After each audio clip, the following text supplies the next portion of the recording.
Here's an email we got from Manny. Hello, Mike and Adriel. I've been listening to your program for a while, and I have had a question about some of the imagery the Bible uses for believers.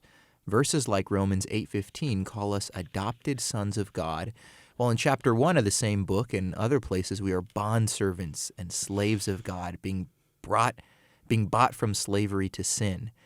How do these two seemingly contradictory images reconcile each other in our lives? In our lives as believers and followers of God?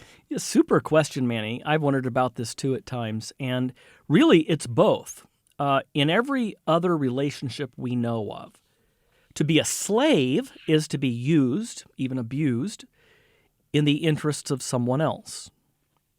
And to be a son is to be an heir of the estate. So, they're never the same person in ordinary life and history. You never have the same person referred to as a slave in the house and a son in the house. But here's the amazing thing. To be a slave or bondservant of Christ is actually to be his brother, and therefore with him, heir of the whole empire. Now, that sounds absolutely counterintuitive, but it's mainly in Paul's letters where we encounter this shifting back and forth between servant and son. But listen to this. This is how it works. 1 Corinthians 6:90. Must be 6:9. 1 Corinthians 6:9. You are not your own, for you were bought with a price.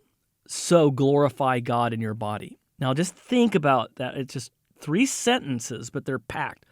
You are not your own, for you were bought with a price. So glorify God in your body. See the amazing irony here? You don't belong to yourself, but were purchased from the slave market, but by Christ. That's what makes all the difference.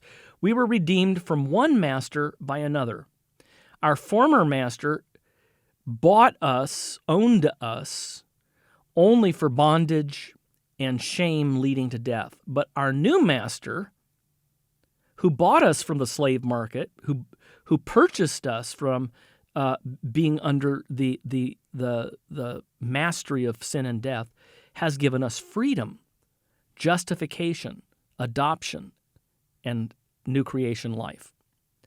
One other verse comes to mind, 1 Peter 1:18, knowing that you were ransomed from the futile ways inherited from your forefathers, not with perishable things such as silver or gold, but with the precious blood of Christ, like that of a lamb without blemish or spot. So, Adriel, I don't know if you have anything to add to this. It's basically, to be a slave of Christ is actually to be a brother of Christ, to be transferred from the bondage of slavery under the master sin to the freedom of being bound to Jesus Christ. Yeah, and we're willing bond servants, as you were saying. Yeah. I think about that Old Testament picture of the slaves who, after being released, would go back to their master and say, "No, you were a good master. I want to be under your care. I want to continue." We think a lot of times of that word, and it's got so many connotations for us in our context today. In the history of American slavery. That's right. Yeah. And so, but we have to understand it as with the biblical background from the Old Testament and also the New Testament. And I think even there, Mike, everything you said, I really agree with